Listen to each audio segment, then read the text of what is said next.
Ô Hélio, aí eu vou te fazer essa pergunta e depois eu vou pedir que o Rafael responda, por favor, também a mesma pergunta. Na sua opinião, Hélio, agora falando para a audiência, falando para os nossos seguidores, nossos assinantes, nossos queridos, na sua opinião, o que que uma pessoa deve fazer para ter uma situação profissional mais adequada para esse novo mercado? O que que as pessoas precisam mudar na sua vida profissional, na sua opinião, para que ela consiga ter uma situação melhor no mercado? Veja só, nós, no Brasil, e isso é uma coisa interessante de a gente analisar, para te dar argumentos para você responder a pergunta. A forma como as pessoas veem as coisas sempre é de uma forma meio negativa, né? A tendência das pessoas, mediante aos problemas, é encarar o mundo de uma maneira, com uma ótica diferente. Sim, existem oportunidades? Sim, existem muitas hoje. Se a pessoa. Eu tive que me adaptar, e vocês também, todo mundo. Mas o que que a pessoa tem que mudar profissionalmente? Na nossa visão, ela tem que olhar o mundo na velocidade que o mundo está ocorrendo, ou que ele está mudando, se atualizando constantemente. Eu acho que esse é um caminho. Só que ela tem uma outra questão, que é a luta cognitiva. E então, eu vou começar dando o seguinte conselho para a audiência. A sua neuroplasticidade, nós fizemos um vídeo aqui chamado O Cérebro. Nós falamos sobre o cérebro. Foram duas lives. E nós temos uma live sobre neuroplasticidade. Se você juntar as duas lives, o conselho que eu dou para a audiência é: você é o que você planta na sua mente. Você é o que você define para você mesmo. Então, se você acreditar que você é uma pessoa perdedora, ou que o mundo é difícil e que as coisas são muito complicadas e você não vai conseguir vencer, o seu cérebro vai acreditar em você e ele vai moldar você do jeito que você está definindo você. Então, a neuroplasticidade é a construção de... Desculpa, caiu aqui. A neuroplasticidade é a construção diária de você mesmo. Então, aprendam a se adaptar e a olhar de forma mais positiva a vida. Porque quando a gente se cerca de muitas coisas negativas, a gente afasta a família, afasta os amigos, afasta a empresa, afasta a oportunidade, e você vai construindo uma coisa tão depressiva, uma coisa tão para baixo, você se cerca de tantas coisas ruins, e outra, tem uma coisa que é engraçada, atrai coisas ruins também. Então, eu pergunto para você, baseado nessa informação, o que que uma pessoa deve construir profissionalmente para mudar e começar a olhar para as coisas para ter oportunidade? Porque com a cognição está sendo atacada de todos os lados. As timelines, os streams, a mídia aberta, a gente tem uma programação pobre, de uma cultura que não existe mais. Eles estão destruindo basicamente tudo aquilo que foi construído em outros períodos para se reconstruir. Tanto é verdade que a inteligência artificial já existe um problema, que é o seguinte: ela está reescrevendo em cima de dados que não são reais. E ela, ao reescrever, ela cria um factoide. A inteligência artificial, só para vocês terem uma ideia, nós fizemos uma live chamada a Internet Morta. Acho que é esse o nome, não me recordo exatamente o nome. Mas a teoria da internet morta. O que que é a teoria da internet morta? Vocês sabiam que hoje 66% do que a gente lê na internet é feito pela inteligência artificial e não mais por humanos? E ainda tem os bots. Então, o mundo está sendo distorcido de certa forma. Então, a gente tem que tomar muito cuidado. E aí passa para o Hélio. Hélio, como que uma pessoa, mediante uma guerra cognitiva que existe hoje, do enfraquecimento da pessoa humana e da transformação dessa pessoa transhumanizada num ser mais, digamos, entre aspas, vivendo uma luta constante contra esse sistema que tenta moldá-la de uma outra forma, como que ela consegue se moldar? Por exemplo, você tem uma empresa, você precisa contratar pessoas, você observa essas nuances. O que que ela tem que mudar na característica dela, quanto pessoa, para conseguir se atualizar e se colocar no mercado de trabalho com mais eficiência? Bom, vamos lá. Eu nem me apresentei direito. Vamos lá. Eu tenho 51 anos de idade. Iniciei no judô e no jiu-jitsu com 5 anos. Filho de doméstica. sem Rolou. pai. Meu pai faleceu, eu tinha 2 anos, não cheguei a conhecer. Então, morava num local bem fragilizado pela, pelas demais influências, né? E tudo para dar errado. Fui bolsista a minha vida toda nas artes marciais. E aí, a primeira oportunidade que eu vi, né, para começar a lecionar, eu agarrei e lecionei, comecei a lecionar. Nesses 24 anos, eu digo isso, as pessoas acham que é brincadeira minha. A cada aula eu aprendo um pouco mais. E eu vou te falar que eu aprendo muito com as crianças. Meus profissionais, os professores que trabalham na minha equipe, que tem um total hoje de 6 professores, os 6 foram alunos meus, novinhos, e hoje são adultos. Só assim deu certo. Todos os faixas pretas que vinham formados já para a equipe deram errado.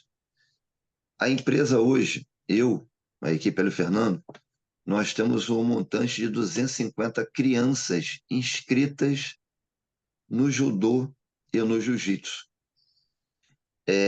As parcerias que eu faço com as empresas, que empresas? Academias, prédios, eu dou aula em prédio, condomínio. Eu comecei a perceber que as pessoas estão órfãos da educação antiga, estão órfãos de conselhos que hoje não se dá mais com receio de frustrar a criança. Aquele pai rígido que antigamente berrava, gritava e socava as coisas, hoje em dia as crianças precisam de um abraço forte, né? Mas um abraço amigo. Eu vi algumas questões, agora voltando, né? Pós-pandemia, as famílias começaram a ficar frágeis realmente, e eu vi que a fragilidade se estendia entre avô, pai, filho. E eu acho que vocês estão falando sobre tecnologia, mas eu acho que o que atrai o meu público é realmente essa visão lá atrás, pegar na mão, olha, repete que você consegue. Não é você falar, cara, você não conseguiu, não. Repete que você consegue. Vamos lá, vamos sim. Fortalecer a criança, dar o primeiro passo para ela seguir. E o mercado hoje está frágil, tanto que nas aulas, quando eu inicio uma aula, eu tenho bancos lotados de pai, mãe, babá, aprendendo como lidar com aqueles pequenos que não são frágeis. As crianças hoje acham que são frágeis. Os pais cuidam como se eles fossem tadinhos, e não é. Então, a magia, hoje, se eu fosse informar para um amigo iniciando, eu vou dar aula de judô. O que eu mais vejo são professores novos, com poucos alunos, rígidos, querendo passar técnica.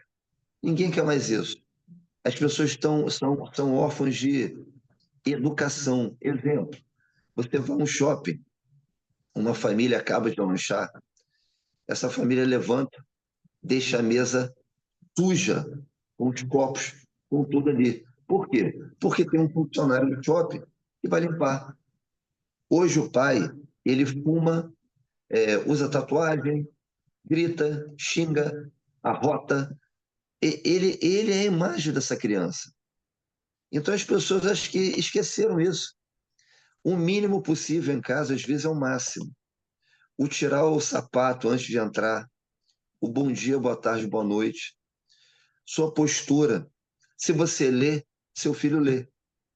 Se você pede licença, seu filho pede licença. Então a empresa viu que as pessoas hoje elas estão órfãs nesse quesito, família de verdade. A família não é o pai que é casado bonitinho com a mãe. Eu tenho grandes problemas com pais separados que não acompanham as crianças. É o trabalho, o workaholic, tem que gerar dinheiro e tal, e as crianças ficam largadas. Então a empresa viu essa deficiência nas famílias de hoje. a corrida atrás da grana, a corrida atrás, atrás, atrás. Eles não olham um pouquinho para o hoje e o que eu posso mudar com esse hoje. Certo. A Olha, empresa se mantém nesse formato. é, é assim, esse processo, ele vai além, além de todo o que foi elencado pelo nosso querido Hélio, tem a questão, dos pais, eles, hoje, aqueles que vêm dos últimos 40 anos para cá, eles estão num processo que existe uma luta grande, em tomar os filhos, de certa forma. E como isso acontece, né? Hoje os pais transferem a responsabilidade de educação para o celular. Muitos pais querem se livrar, dá o celular para o filho, deixa ele lá, ele está quieto, está quieto. O que que a criança está vendo? Não importa. Você vê que hoje o palavrão, por exemplo, né, as pessoas xingarem crianças de 4, 5 anos fazendo isso, é natural. Sabe por quê? Porque tudo foi construído para que fosse desta forma nos últimos 30, 40 anos. Isso não aconteceu do dia para a noite. Isso foi feito geração a geração, como está sendo feito agora. Se agora está nesse estado, como será a geração daqui a 20, 30 anos? Ela será muito mais complicada do que ela é hoje. Acreditem, não há. Os pais hoje lutam para ter controle sobre os filhos, mas a questão é quanto tempo os pais passam com os filhos? Se você for analisar, é muito pouco tempo, porque grande parte do tempo ele está na escola, e a escola está doutrinando a criança de todo tipo de coisa que os pais não têm controle. E o que que acontece quando a criança chega em casa? Ai de você se for falar do celular, você está morto, porque a cultura foi criada desta forma. Então, aí você junta isso tudo a pais que tiveram também uma educação distorcida, e ainda você tem que acrescentar os problemas que existem das drogas, da bebida, e de todo tipo de violência que existe. Então, não é uma sociedade, sabe, para qualquer pessoa. É uma sociedade para os fortes. Só que os fortes, hoje, a grande maioria, é fraca. E não é fraca porque você está dizendo que, pô, o Rafael deve ter o quê? 30, 28 anos. Ah, o Rafael é fraco. Não estamos generalizando. Nós estamos falando de uma coisa que todo mundo vê. Está todo mundo vendo. Não tem como você esconder isso embaixo do tapete. Isso é fato. Agora, é mais inteligente essa geração atual? A tendência é ser mais inteligente, mas vamos falar sobre a questão da inteligência. O que é inteligente? Se você analisar o que é produzido hoje, é inteligente?